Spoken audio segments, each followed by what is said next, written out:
Ang bayan ng Macrohon, Southern Leyte ay opisyal na idiniklara sa ilalim ng Stable Internal Peace and Security Condition sa pamamagitan ng pagpasa ng Municipal Peace and Order Council ng Macrohon, MPOC Resolution No. 01 Series of 2024 at Sangguniang Bayan Resolution No. 226-2024. Ito ay ipinagtibay ng isang Memorandum of Understanding sa pagitan ng Bayan ng Macrohon, Municipal Police Station at ng kasundaluhan ngayong ika-24 ng Hunyo taong kasalukuyan sa munisipyo ng Macrohon, Southern Leyte. Ang aktibidad na ito ay pinangunahan ni Honorable Alan Jose Quiaroy, Municipal Mayor, Chairperson ng MTFL-CAC Macrohon, kasama sina Brigadier General Noel Ivestuer, Brigade Commander ng 802nd Brigade, Lieutenant Colonel Edgar Igabia, Commanding Officer ng 14th Infantry Avenger Battalion, mga kinatawan mula sa iba't ibang ahensya ng lokal na pamahalaan, mga miyembro ng Sangguniang Bayan at mga punong barangay. Ang bayan ng Macrohon ay ang pangalawang munisipalidad sa probinsya ng Southern Leyte na nagmanipisto ng nasabing deklarasyon. Ito ay nagpapatunay sa patuloy na kapayapaan at seguridad na nararanasan sa Macrohon. Ang nasabing deklarasyon ay resulta ng matagumpay na pagtutulungan ng lokal na pamahalaan, mga barangay at iba't ibang sektor ng lipunan na naglalayong mapanatiling mapayapa at ligtas ang komunidad. Sa pamamagitan ng pagdeklara ng SEPSI, ang Macrohon ay nagpapakita na wala ng insurensiya at karahasan ng dulot ng CPP-NPA sa loob ng kanilang nasasakupan. Ang mga pamantayan at koordinasyon na itinakda ng mga kaukulan ng ahensya ng pamahalaan ay matagumpay na nasa katuparan ng bayan ng Macrohon na nagpapatunay sa kanilang dedikasyon sa pagkamit ng kapayapaan at seguridad ng kanilang mga mamamayan. Pinuri ni Brigadier General Ivestuer ang munisipalidad ng Macrohon sa dedikasyon at pangako nito sa pagpapanatili ng ligtas na kapaligiran para sa mga residente nito. Kinilala niya ang pagtutulungan at pagsisikap ng lokal na pamahalaan at ng komunidad sa pagkamit ng katayuan ng SEPSI ng bayan.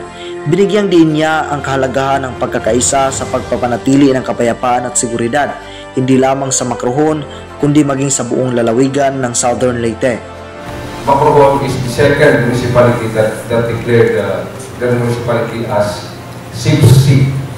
Pinakauna-una yung Buntok, Southern Leyte. On our end, in the Philippine Army,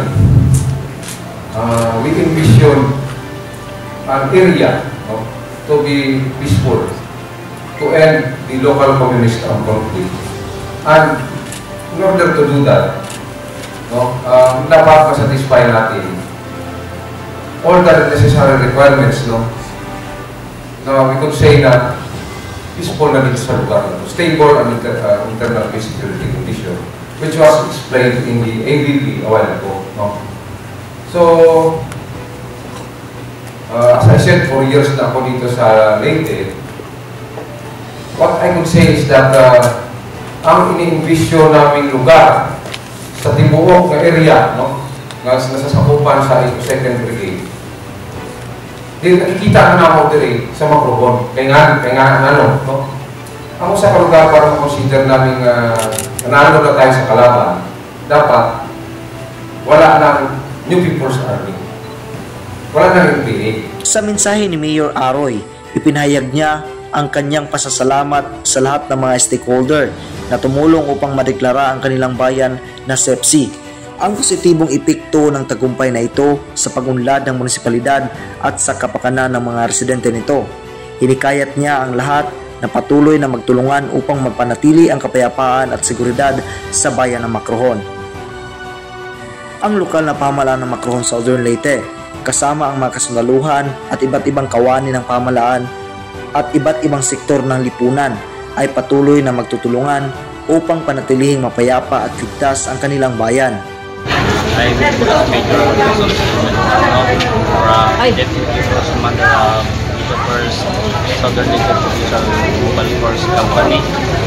Ang sabi ko sa activity is good siya kasi ma-involve natin yung community na sila mismo yung mag-maintain ng peace and order sa sarili nilang community. Bali, in support na lang tayo, in case na lang kung magkaroon ng problema na hindi nila kaya, ma-empower natin yung leadership nila. That's all, maganda yung community.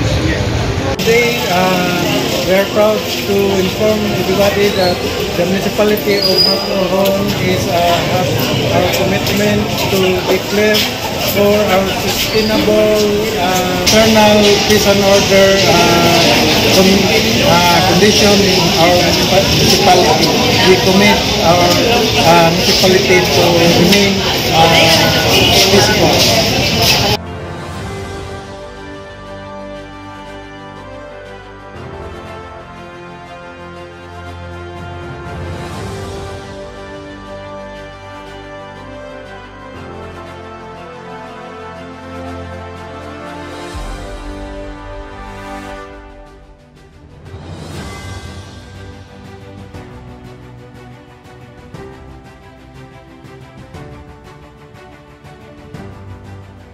Mula dito sa himpilan ng 49B, ako si Ka Perles Tambuli, nagbabalita para sa Kampanaryo.